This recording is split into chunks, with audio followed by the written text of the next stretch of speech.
next guest says the reporting on the conflict in the Middle East has been unbalanced and biased for Israel. He says the media is not giving the Palestinians a fair shake. Joining me now is president and founder of the Arab American Institute, James Huckabee. Jim, thanks for joining me. I want to get to the heart of this because I feel like that a lot of the coverage, globally at least, has been very much in favor of the Palestinians. You feel differently. So explain why. Here's the issue. The person you just had on from his bunker, there are many stories that could be told like that about Palestinians in shelters or staying in their homes because they have nowhere to go.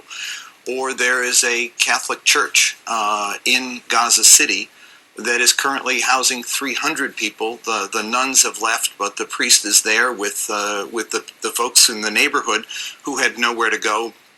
And they have just been told that bombing will take place in their neighborhood and they're to leave. And he writes a very poignant note saying, this is a shelter, there's nowhere to go. Why are they even bombing in this neighborhood? So there are plenty of stories. And what would be important is not just the story that it is happening, but the names, the ages, the 5-year-old kids who are traumatized by this, the mothers also with the pregnant babies, pregnant with babies or with newborns, who are now frightened for their ability of their children to survive. This is a war that affects people.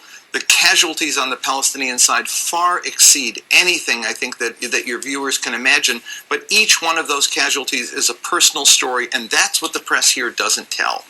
You know, let's hear this from Scott Pelley. This is how he opened the CBS newscast. Let's listen. Good evening. There was no escaping the war today, not for the Palestinians who sought shelter in a United Nations school in the northern Gaza Strip. So that was Scott Pelley, clearly presenting that there was Television News has done a wonderful job. I'm very impressed with it. But Jim, let me ask you this. Media. Yeah, Jim, I was writing about print media, and in particular about the Washington Post, which at the time that I'd written it was horrific, and they've gotten better. But Jim, this all would never have happened had Hamas, which is a terrorist organization, not a government, had not been firing indiscriminately into Israel and attempting to kill civilians. And there would be a lot more dead Israelis if it weren't for the technology of the Israelis with the Iron Dome. So shouldn't the pressure be put on Hamas to stop this carnage? Of course, pressure should be put on Hamas, and pressure should be put on Israel as well. And I think that what kind of pressure on Israel? What should the pressure be? I mean, don't they have a right to defend themselves against these attacks? Look, I've often quoted a friend of mine, an Israeli Arab, who once told Palestinians who were arguing for the right to resist, he said, you have the right to resist, but you've used it so badly you forfeit the right. Israel has the right to defend itself, but it's used it so badly it's forfeited the right. When yesterday you had that situation from the bunker with 2 Israelis killed and then one apparently captured, but we don't know his fate now. In response to that, Israel's killed 150 people who had nothing to do with that bunker, who had nothing to do at all with the crime that Israel says was committed, which I think was basically a conflict between soldiers entering a tunnel and people coming out of a tunnel, and a clash emerged. It should have been left at that.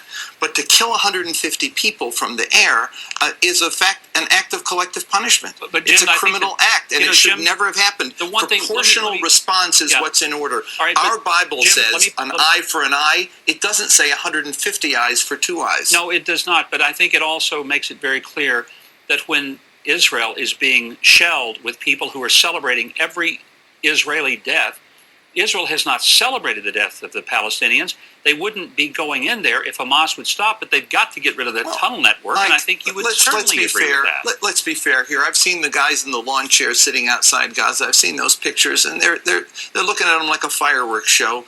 There is not a situation where you have humanity on one side and the devil on the other side. You have 2 human groups of people who are both suffering, Palestinians suffering disproportionately. And understand, the conflict didn't just begin with the shelling by Hamas, which I condemn. It began way before that. It began with the closure. It began with the strangulation of Gaza. It began with the fact that people in Gaza, badly governed to be sure, but also horrifically treated by Israel, then portioned out the number of calories that they would allow them to get every day, so that they would know how much food to let in and how much to let out. That's not the way. You treat Gaza like an open prison camp, and what you do is you create despair. If they and despair fuels extremism. Jim, we're out of time. If they weren't ruled by a terrorist organization, there could be a lot of things going on differently. Please promise but there wouldn't be a terrorist organization. There wouldn't be a terrorist organization if there weren't despair and anger. I know we need to continue the discussion. Unfortunately, we can't today because our time is gone. I appreciate your being here. I want to bring balance, but obviously the only thing I think we truly agree on is that this is an incredibly unfortunate situation, and Hamas needs to be put under the pressure to stop this and get back to some peaceful environment in the Middle East. Thank you, Jim, for being here.